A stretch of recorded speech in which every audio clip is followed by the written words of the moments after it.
नमस्कार। 11 मार्च 2026 की news analysis में आपका स्वागत है। चलिए सीधे चलते हैं आज की हेडलाइंस पर। आज बात करेंगे खेती, साइंस, एटॉमिक रिसर्च और बैंकिंग रिफॉर्म्स पर। चलिए एक एक करके देखते हैं। सबसे पहली खबर एग्रीकल्चर से। भारत का ऑर्गेनिक फार्मिंग एक्सपोर्ट तेजी से बढ़ रहा है। इसी पर नीति आयोग ने एक अहम रिपोर्ट जारी की है।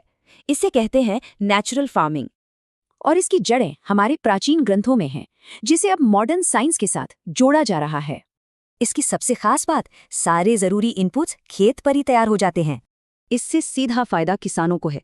लागत 55% तक कम हो सकती है। और हाँ, ये पर्यावरण के लिए भी बेहतर है, मतलब जमीन की सेहत सुधरती है। चलिए अब चलते हैं साइंस की दुनिया में, जहां एक बड़ा ब्रेक थ्रू हुआ है। साइंटिस्ट्स ने डिजाइनर प्रोटीन्स बनाए हैं। ये एक बहुत ही क्रांतिकारी कदम हो सकता है। इसका इस्तेमाल दवाइयों से लेकर इंडस्ट्री तक कई चीजों में हो सकता है। अगली खबर एटॉमिक रिसर्च से। भारत एक हाई एनर्जी प्रोटॉन एक्सेलरेटर बना रहा है। ये विशाखापट्टनम में बनेगा और इससे देश के एटॉमिक प्रोग्राम को नई ताकत मिलेगी। अब एक नजर डालते हैं देश की इकोनॉमी और गवर्नेंस पर। सरकारी बैंकों में सुधार के लिए ईज 8.0 रिफॉर्म एजेंडा लॉन्च किया गया है। इसका फोकस है कस्टमर सर्विस, डिजिटल बैंकिंग और बेहतर एचआर सिस्टम्स पर।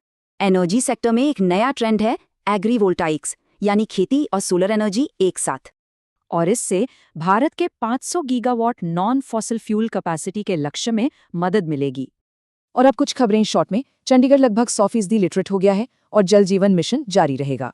तो बड़ा सवाल ये है कि ये सभी डेवलपमेंट्स मिलकर क्या इशारा कर रहे हैं? प्रकृति, विज्ञान और विकास। सोचिए, क्या यही है विकसित भारत का ब्लूप्रिंट? नमस्कार।